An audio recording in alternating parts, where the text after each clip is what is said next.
In this tutorial, we'll be drawing a mascot using a Chilli reference. Mascot will be little cute and little spicy. Let's get creative and make your mascot stand out from the crowd. So grab your pencils and let's add some spice to our art.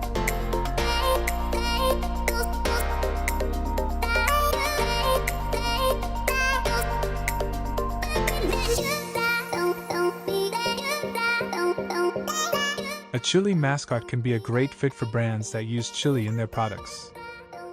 For example, hot sauce companies, snack brands, or restaurants with spicy dishes could benefit from a Chilli mascot. By using a Chilli mascot, these brands can easily communicate to their customers what they offer and differentiate themselves from competitors. Additionally, the mascot can add personality and fun to the brand's message, making it more memorable and engaging for customers. So if you're a brand that uses chili in your products, consider incorporating a Chilli mascot into your marketing strategy.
Thank you so much for watching this video.